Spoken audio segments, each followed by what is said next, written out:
नमस्कार, मी आहे वैष्णवी कथलकर। आपण बघत आहात CTV न्यूज। नजर प्रत्येक बातमीवर। हिंदी आणि मराठी भाषेत बातम्या प्रसारित करणारे जिल्ह्यातील एकमेव चॅनल, स्पॉन्सर्ड बाय सुखाकर्ता असोसिएट्स। आणि आता पाहूयात गेल्या 24 तासातील बातम्या पटापट। विदर्भात सर्वत्र आलेल्या मुसळधार पावसामुळे शनिवारी चंद्रपूर जिल्ह्यातील 2 जण तर गोंदिया जिल्ह्यातील 1 जण असे 3 जण वाहून गेले। यातील दोघांचा मृत्यू झाला असून एकाचा शोध सुरू आहे। चंद्रपूर जिल्ह्याच्या नागभीड तालुक्यातील विलंब येथील रोनाल्ड पावणे वय वर्ष 10 आणि बोथली येथील स्वप्नील दोनोडे वय वर्ष 30 हे दोघे नाल्याच्या पुरात वाहून गेले। गोंदिया जिल्ह्याच्या देवरी तालुक्यातील विजय नाईक वय वर्ष 38 हा मासे पकडताना वाहून गेला। शनिवारी नागपुरात पहाटे सुरू झालेल्या पावसाने 6 तास धुमाकूळ घातला आणि त्यामुळे शहरातील अनेक वस्त्या जलमय झाल्या।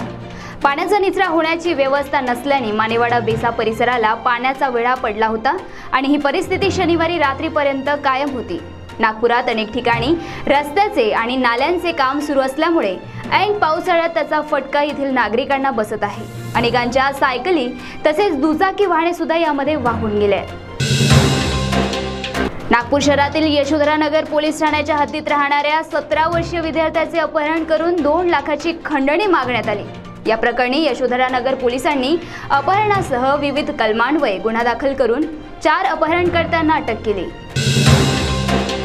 2 दिवसापासून सुरू असलेल्या संततधार पावसामुळे चिमूर येथील उमा नदीला पूर आल्यामुळे चिमूर शहरातील 4 वाढे पाण्याखाली गेले आहे। अनेक नागरिकांच्या घरात पाणी शिरल्याने नागरिकांची प्रचंड तारांबळ उडाली। चिमूरचे आमदार बंटी भांगडिया यांनी पूर पीडितांना भेट देऊन त्यांचे सांत्वन करीत योग्य ती मदत पोहोचवण्याचे आश्वासन दिले। चिमूर तालुक्यातील शिरपूर पुलावरून पाणी वाहत असताना दुचाकीवर स्वार असलेल्या दोघांनी या पुलावरून दुचाकी वाहन टाकले। त्यात ते वाहन वाहून गेले आणि दुचाकीवर असलेले 2 जण एका झाडावर लटकले।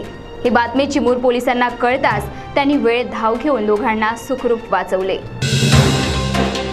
बल्लारपुरातील विसापूर येथे सदाशिव काळे यांच्या गायीवर वाघाने हल्ला करून तिला जखमी केल्याची घटना शनिवारी दुपारी उघडकीस आली। विसापूर येथील शेतकऱ्यांना नवीन झालेल्या बॉटनिकल गार्डन आणि सैनिकी शाळेमुळे त्यांचे गाईढोरं चरावयास नेण्यासाठी आता जागाच उरली नसल्याने त्यांना वर्धा नदीच्या काठावर चराईसाठी न्यावे लागत आहे आणि तिथेच वाघाचा वावर असल्याने शेतकऱ्यांची जनावरे वाघांच्या हल्ल्यात बळी पडत आहे। चंद्रपूर जिल्ह्यातील मूल तालुक्यात शुक्रवारपासून सुरू असलेल्या मुसळधार पावसामुळे मूल शहरातील वस्त्या जलमय झाल्याची दृश्य शनिवारी सर्वत्र दिसत होते। या शहरातील पाणी जायला आता जागाच नसल्याने ही विदारक परिस्थिती मूल वासियांवर ओढवली आहे। ज्या भागातून पाणी जायचे त्या भागात आता बांधकाम व्यावसायिकांनी प्लॉट्स पाडल्यामुळे ही चूक नेमकी प्रशासनाची की येथील नागरिकांची असा प्रश्न समोर आला आहे। चंद्रपूर शहरात इराई धरणाचे काल 7ही दरवाजे 1 मीटरने उघडल्यामुळे नदीकाठी वास्तव्यास असणाऱ्या नागरिकांना प्रशासनाने सतर्कतेचा इशारा दिला आहे। दरवर्षी इराई धरणातून सोडलेल्या पाण्यामुळे नदीकाठच्या वस्त्या जलमय होत होत्या आणि नागरिकांच्या घरात पाणी शिरत होते। पावसाची संततधार अशीच कायम राहिल्यास पुन्हा एकदा या नागरिकांना पुराचा फटका बसू शकतो। अहेरी तालुक्यातील छल्लेवाडा गावात 48 वर्षीय चरणदास चांदेकर हे अंगणात झोपले असता त्यांच्यावर पेट्रोल टाकून त्यांना जाळण्याचा प्रयत्न करण्यात आला होता। गेल्या 50 दिवसांपासून ते चंद्रपूर येथील खाजगी दवाखान्यात भरती होते, परंतु अखेर काल त्यांची प्राणज्योत मालवली। त्यांच्या मुलाने त्यांच्या उपचारासाठी शर्थीचे प्रयत्न केले, परंतु ते निष्फळ ठरले। चरणदास चांदेकर हे 4 चाकी वाहन चालवत होते आणि त्यांचा मुलगा डीजेचा व्यवसाय करत होता। मनमिळावू स्वभावामुळे सर्वत्र त्यांच्या डीजेला मागणी होती आणि याच ईर्षेतून गावातील एकाने त्यांना पेट्रोल टाकून जाळण्याचा प्रयत्न केला। त्या आरोपीसही अटक करण्यात आली होती। गडचिरोली जिल्ह्यात बहुप्रतीक्षित असलेल्या पावसाने धडक दिल्याने 2 दिवसांपासून मुसळधार पाऊस सुरू आहे। एकीकडे बळीराजा सुखावला असताना दुसरीकडे मात्र गडचिरोली जिल्ह्यातील मुख्यालयाचा 200 गावांपासून संपर्क तुटल्याचेही वृत्त हाती आले आहे। त्यामुळे आता प्रशासनासमोर त्या गावांची मदत करण्याचे मोठे आव्हान उभे ठाकले आहे। भामरागड येथील इंद्रावती, पामुल, गौतम ह्या नद्या दुथडी भरून वाहत आहे।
तर या होत्या आजच्या पटापट बातम्या. लवकरच भेटूया पुन्हा काही नव्या बातम्यांसह.